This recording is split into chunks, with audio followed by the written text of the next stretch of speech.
Hi everyone, my name is Johnston. I'm sharing my thoughts on why I think evil exists, and this is my first video, so thank you very much for watching.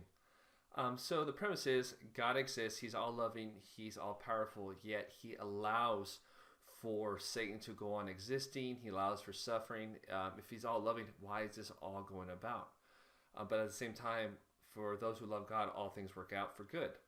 So if those all exist, then I feel like we're missing something higher up level that if we knew it, we can look down on our own existence right now as a human in this 3D world and actually go, oh, this is why evil exists. So, according to the narrative of the Bible, whether you believe it as factual and literal or as a metaphor for a higher truth, I don't care. I'm down for completely both. But I want to just go through it one more time and then give a higher perspective. So, Satan rebels against God. He's cut off from God.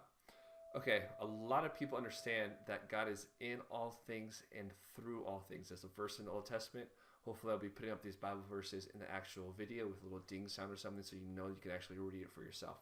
But God is in all things and through all things. God is infinite, okay? So if God is infinite, expansive, and this is me, He does not stop at me. He's also me. He's in all things and through all things. It also says God creates evil and good. He says it in the Old Testament. No preacher really likes to preach on that, but it's there. So if God is loving and He also allows for evil to exist and He also creates evil and He does not stop existing at the exterior of it, like say evil person or a good person, He's in all things and through all things, and all things work out for good for those who love God, then there's something we're missing the narrative. So what we need to understand is we live in duality. So we ate from the tree of knowledge of good and evil. So there's duality. There's good, there's bad, positive sign, negative sign. Our atoms have positive signs, negative signs. Our electrical currents have positive signs, negative signs. There's black, white, up, down, east, west. Everything has duality, male, female. I can go on and on. Don't need to waste your time. But the point is, we want to experience that knowledge, okay? So we ate from the tree of the knowledge of good and evil, the fruit of the knowledge of good and evil. So therefore, there is fruit from this. We come from like a place of evil is evil, we need to stomp it out. No. This existence exists to create duality and perception. So good can be perceived from the evil side and evil can be perceived opposite of the good side. So what I believe we are, now I'll go over this in more videos in the future, but we're an extension of God. If God is in all things and through all things, and God also knew us before we were born, aka no pastor talks about that. I think there's 2 verses of that in the Bible. So we existed and God knew us, aka we were one with Him. Knowing, like Adam knew Eve, we were one with God before we were born. So there's a huge, great deception. Satan's a great deceiver, blah, blah, blah. I think one of the greatest deceptions is that we're actually separated from God and that evil is this absolute thing that we need to destroy instead of just perceive and move on. But we'll get that to the future. So anyways, we existed before we were born. We chose, God gave us free will in this life. Why would He not give us free will in the life before? So I feel like we chose to come here to experience things. This is a universe, a university, a learning school. So us coming down here is to actually perceive both sides so that we can actually have a greater perspective of what actually good is. So, motive. So why does evil actually exist? So Satan is this energetic, conscious force, whether he's an actual dude with a pitchfork or just a fallen angel, I don't care whether it's a metaphor or real. He is an energetic consciousness that we allow. The Bible says that one day we will know when we actually see Him for what He is, we will be shocked. Like it's nothing. But we give Him our power. So why does evil exist? So Satan got cut off from God, aka energy source. God is source energy, source consciousness. Satan is cut off from Him. So therefore, he is void of creation. He can't create. He can't give vital, energetic resources to himself. So we are made in God's image. We are infinite. We are parts of source energy. So God is this, that His energy, consciousness comes through us, and then we get to be whatever we choose to be with that with our free will. Now, if Satan is he's cut off from source energy. He needs to get his energy, aka spiritual nutrients, from something. And I believe we are his actual battery. So we're kind of in this dualistic nature where we get to choose to have fruit of the Spirit or fruit of Satan. Basically, we have love, joy, peace, patience, kindness, goodness, faithfulness, gentleness, and self-control. Might have missed one. But at the end of the day, if we live in fear and scarcity and not abundance, we are having negative emotions. So literally, Satan. So a lot of people think Satan's just like this guy that's offended by God, and he's just like, I'm gonna screw everything up just for the sake of it, and I'm just having fun on earth, screwing everyone over, blah blah blah. I'm gonna go through all this work and control all these governments and control the media and all this stuff just to screw with God's children. No. He needs us to feel crappy for him to exist. So you've seen the Matrix. When the people are asleep, they are in this little cocoon, I guess you can say, and they are actually human incubators for the machines because they're cut off from source sun. So they need to get their energy from something. So they keep the humans alive and keep them asleep, and then actually drain them of their actual energy, their actual human batteries. So we are the same thing, but on the spiritual level. So at the end of the day, Satan causes evil things to happen around the world. Think 9/11, okay? Causes everyone to feel chaos, to feel fear, to feel horrible inside. They don't have peace, they don't have joy, they don't have abundance, they're not grateful, blah, blah. So that literally allows us to live in a state of mind that is very oppressive.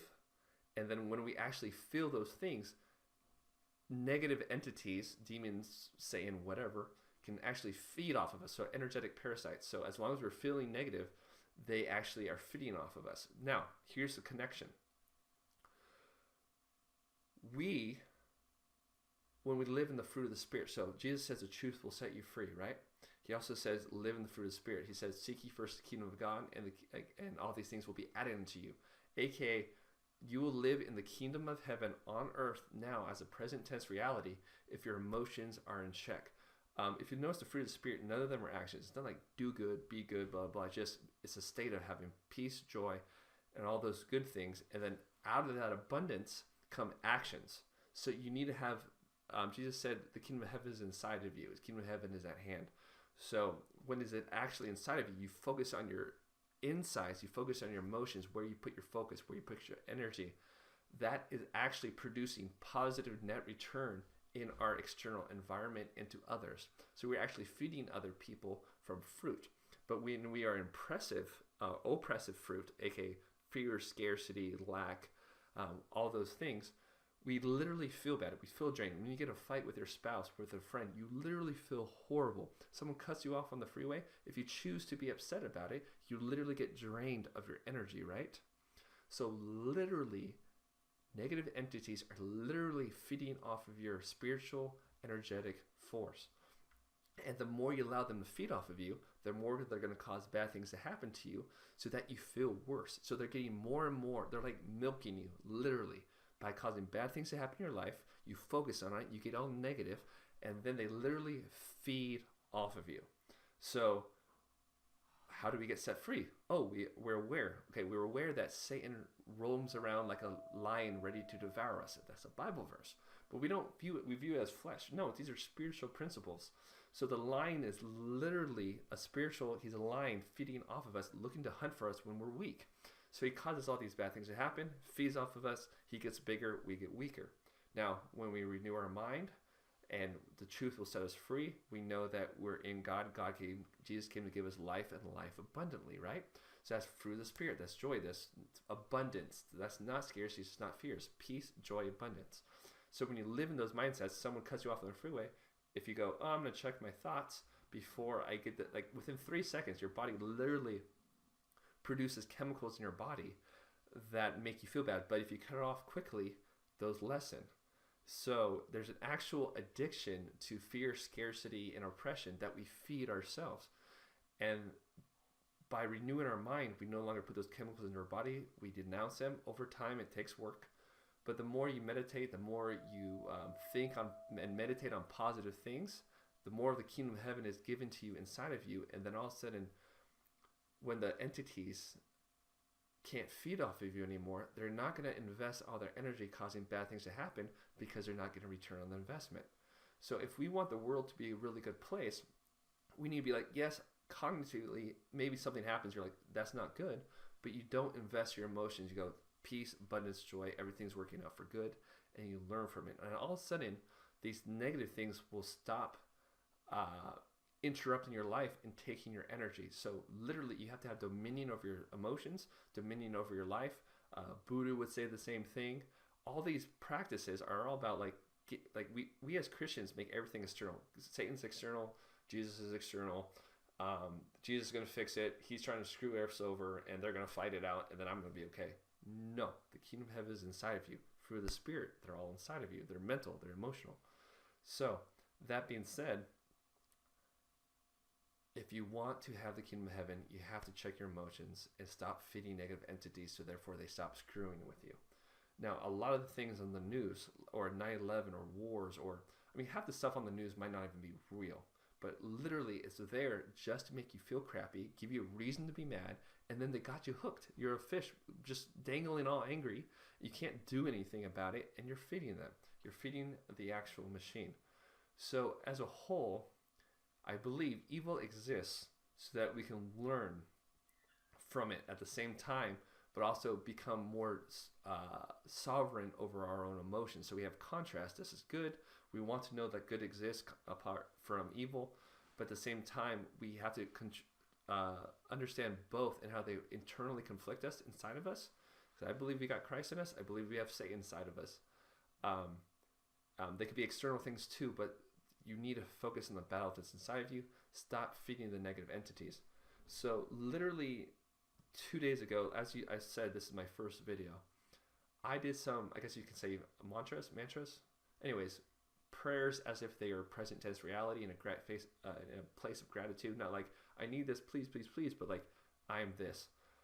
There's a verse that says, all nature cries out for the sons of God to be made known or manifest. So, aka, when people realize we're sons of God and what that actually means, and we're supposed to have dominion over ourselves in our environment, then all creation is like, yeah, okay, the party's going to start. So I'm starting to do that more in my life. Also had some... So anyways, I said those things. I'm like, I'm going to start doing this YouTube. I'm going to start doing music. I'm not going to be so, I guess... I'm pretty good at not being part of the rat race, but not so invested in my business to where this is my focus. I need to do the things I think I'm supposed to do that are my greatest joy and abundance. My bliss. I'm chasing my bliss. Literally the next day I lost 3 clients, like boom, boom, boom, boom, boom. Like I just got a new car. I'm like, oh, I could be like, oh, maybe, all this stuff. Like, what am I not doing right? Did I do right by the clients? Should I not get in this truck? Blah, blah. You go into scarcity, fear mindset. So I disengaged. I went to the gym, listened to some good audio, YouTube videos, a lot of good spiritual advice. Went and played some basketball, meditated, blah, blah. Got all this stuff back. Then I come back, I'm like, oh yeah. They know I'm going to the next level. They want to F with me. So they're screwing with me to try to take away my peace so that I go into negative cycles of other things I used to do in the past. Or maybe I'll play, get a 6-pack of beer and play video games all day and get a whole bunch of Chinese food and orange chicken to make myself feel better. Not that any of those things are horrible, but I needed to recheck my belief system. So usually you go like, hey, I learned this new thing spiritually. Then you go, oh, I'm back to where I was. And you kind of just do this, this, and this. But really you want to learn the new spiritual thing. Then the universe will respond and be like, you sure you believe that? And then right then I was being tested. So I was going to either go back down and go do for a long time, or be like, no, that's not it. Then I bounce back up. I'm getting a new perspective. So my new perspective is I need to go chase my bliss. And again, as always, don't have fear, scarcity, but have joy and abundance mindset. Literally, I started this video, started learning my recording software, got my emails, and all of a sudden, some historical clients are like, hey, you still doing SEO? You still doing search engine optimization? So like literally, like it's like, am I being punished? No. Am I being like, did I not do something right? No. Live in abundance, live in faith, don't live in scarcity. And all of a sudden you unlock certain things in your life and you get to the next level. So hopefully this is helpful. This is my first video. As always, leave comments. as you would do anyone else. Let me know your thoughts, and that's about it. Thank you so much.